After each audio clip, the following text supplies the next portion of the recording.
Alam ko naman po na ang mga miyembro ng INC ay matatalino, makadiyos, makabayan.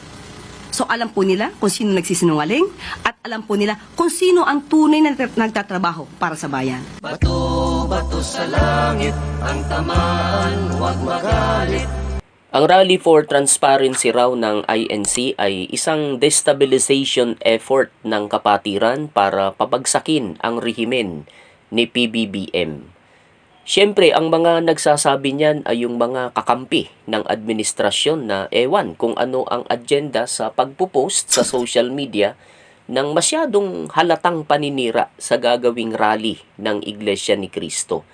Bigyan na lang po natin sila ng benefit of the doubt na siguro nga ay wala naman silang nakikita na diferensya ng administrasyon ni PBBM pagdating po sa pagsugpo at pagtukoy at pagpapanagot sa mga buwayang politiko na nagnakaw at nagnanakaw sa kaban ng bayan.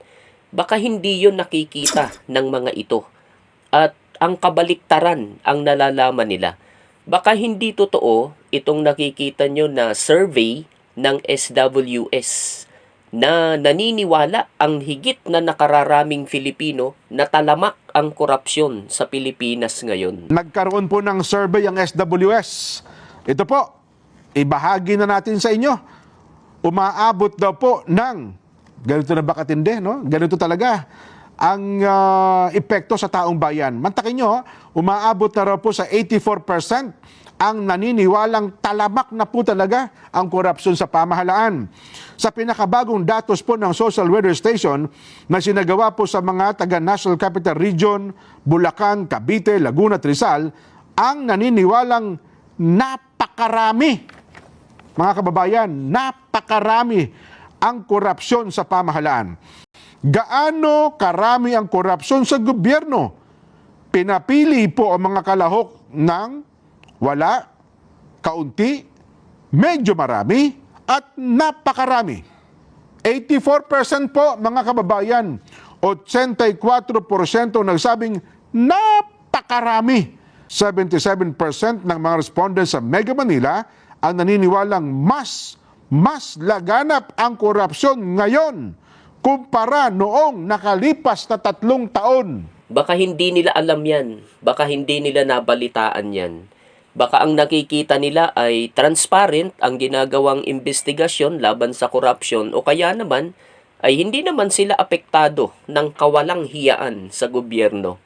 Baka nakikinabang sa pagpupost ng mga paninira sa rally ng INC. Magkano kaya ang bayad sa kanila ng utak ng korupsyon at ng mga galamay nito para palitawin na may ibang agenda ang INC sa pagkilos?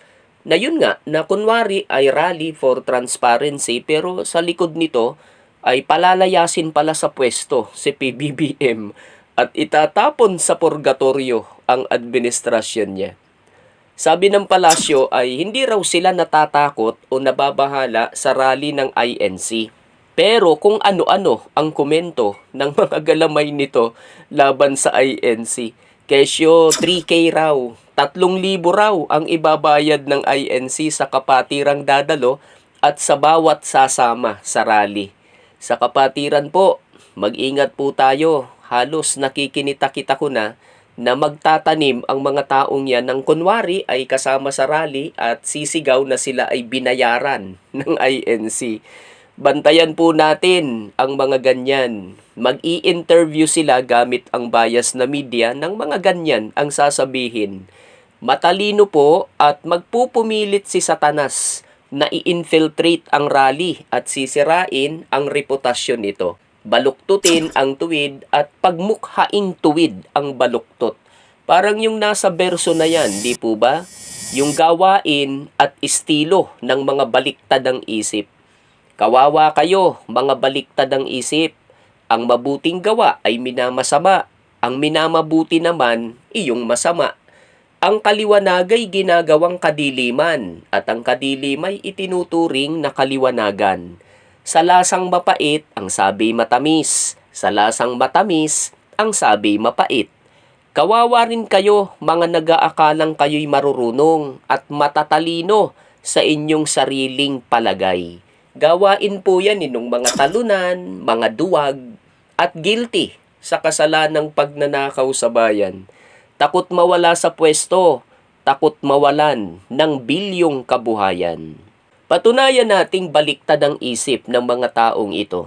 Diyan na lang sa nababasa po ninyo, ano ba ang nakalagay mga kababayan? Rally for Transparency and a Better Democracy. Nasaan dyan ang destabilisasyon? Wala. Nasa kokote nila. Napakasimple basahin. English man yan ay napaka-elementary ng level. Hindi naintindihan at hindi marunong magbasa ang mga ito. Ang basa pala nila dyan ay destabilization. Nakakahiya. Asan dyan ang kabaliktaran ng isip ng mga taong ito na naninira sa INC? Analisahin natin ng dahan-dahan para sa kanila na baluktot umintindi. Matuwid po ba na asamin ang maayos na pamumuno sa bayan? Kayo po, sa palagay nyo, matuwid yun. Para sa mga baliktad ang isip ay masama yan. Kaya sinisiraan ang rally na yan. Gumagawa ng kwento. Tinatakot ang sarili. Para pa rin sa kanila ay masama ang rally na yan. Katunayan ay sinasabi nila na hindi yan magtatagumpay. Na mabibigo raw ang rally na yan. Mga kababayan, ano po ang ipinapanalangin ninyo na wag magtagumpay? Yung masama o yung mabuti? Yun po bang gawaing pagnanakaw at pagsuporta sa mga magnanakaw? Ay mabuti po ba yun o masama? Masama po. At baliktad ang isip ng magsasabi na mabuti yun. Ano ang katunayang masama para sa kanila ang ganyang layunin ng rally na pangungunahan ng INC? Hindi raw magtatagumpay. Yun ang sabi nila. Sila na mga baliktad ang isip. Para sa kanila ay mabuti na magnakaw at masama na hulihin at kasuhan ang mga magnanakaw. Kaya't kinakampihan nila. Hindi raw magtatagumpay eh. Yung mga nag-aasam na maayos ang gobyerno, mapanagot ang mga nagnakaw sa pamahalaan, sa kaban ng bayan, masamang gawain ang gustong pagtagumpayin ng mga ito. Hindi yung mabuti. Mga baliktad ang isip, ano pa ba ang itatawag dyan? Sisiraan ang sumisigaw ng katarungan at kaayusan. Ipagtatanggol naman ang kauri nila na nabubuhay sa panloloko sa bayan. Yan po ang mga baliktad ang isip. Eto pa, ipinakikilala nila kung anong uri ng mga tao sila. Mabababaw, hindi lohikal na mag-isip, perwisyo sa bayan. Sa pera, umiikot ang kanilang buhay. Hindi sila gagalaw hanggat walang bayad. Dapat ay bayad sa bawat buka ng kanilang bibig at bawat post sa social media. Kaya iniisip din nila na yung ganyang gawain nila ay inaakala nila na gawain din ng iba. Ganyan po yan eh. Akala nila ay gawain ng mga kaanib ng INC ang pagiging mukhang pera nila. Itong mga naninira sa rally ng INC. Balikan natin yung salitang destabilisasyon. Ano ba ang ibig sabihin yan, mga kababayan? Tinanong ko po si Mang Oxford at yan ang sabi niya. The process of upsetting the stability of a region or system, especially of government. Ayan, may halimbawa pa sa baba. Ano yung upsetting? Sa Tagalog, ano po ang meaning niyan? Ilagay sa alanganin, di po ba ganun yun? Isa panganib na bumagsak, di po ba? Batay dyan ay itanong natin, sino ba ang gumawa at gumagawa ng process of upsetting a region or system, especially of government? Ang INC o ang mga nasa gobyerno, lalo na yung mga nagnakaw at magnanakaw sa gobyerno?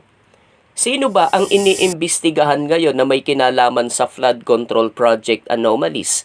Ang INC o ang mga nasa gobyerno na utak at sangkot sa korupsyon? Sino ang nagtatakipan para hindi mabulgar ang utak sa korupsyon? Ang INC po ba o ang mga nasa gobyerno mismo? Sino ang sumisigaw ng nababasa nyo sa screen na yan? Transparency and a better democracy. Ang mga nasa gobyerno na sangkot sa pagnanakaw at ang mga trolls at social media personalities na kakampi nila na naninira sa INC o ang Iglesia ni Cristo ang sumisigaw niyan. At ang iba pang mga Filipino na ang gusto din nila ay maayos, mawala ang korupsyon sa Pilipinas. Di ba't sila at ang INC ang sumisigaw niyan? Sino ngayon ang dahilan ng destabilization? Common sense po.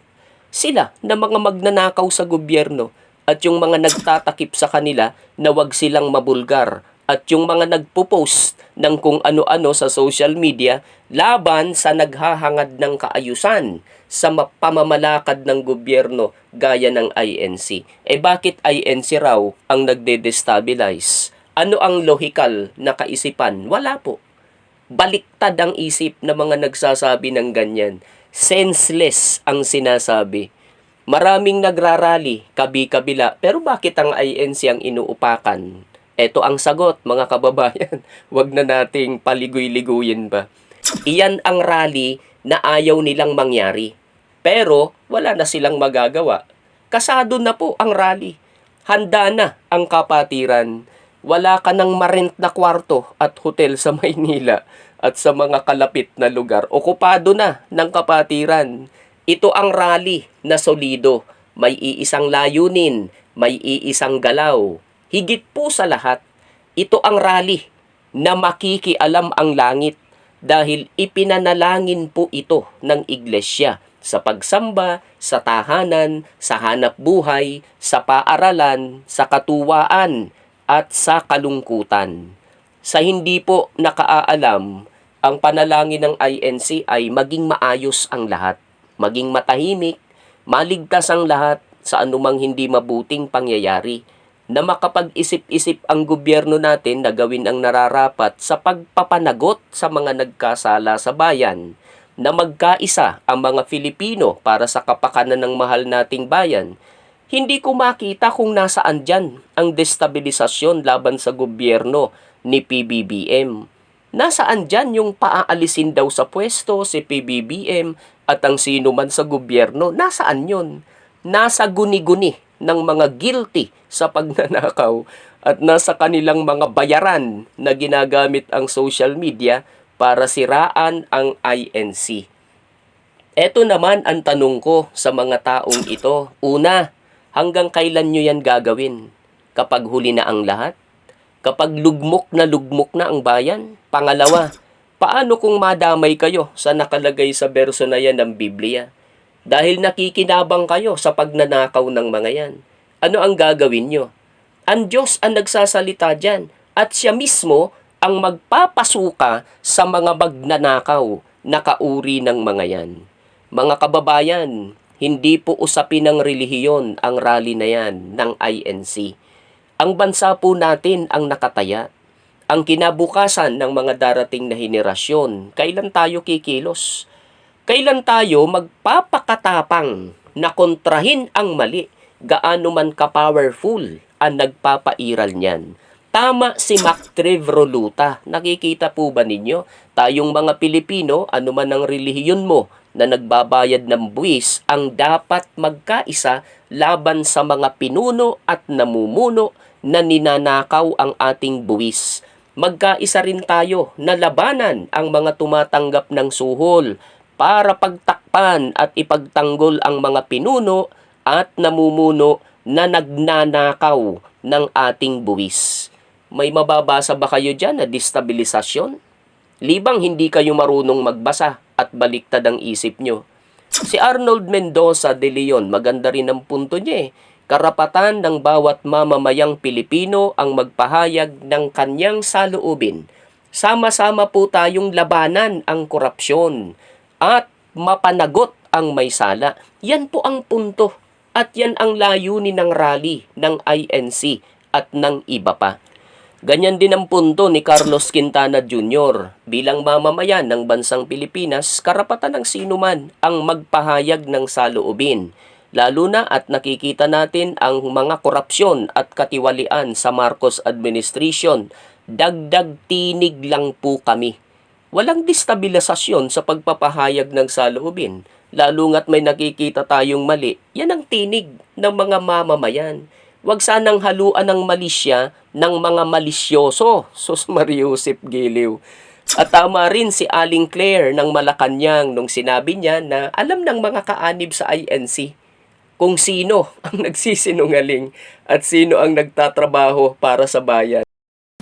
Alam ko naman po na ang mga miyembro ng INC ay matatalino, makadiyos, makabayan. So alam po nila kung sino nagsisinungaling at alam po nila kung sino ang tunay na nagtatrabaho para sa bayan. Kaya naman para sa kanyang kaalaman ay tuloy-tuloy na ang rally ng INC para sa transparency and a better democracy.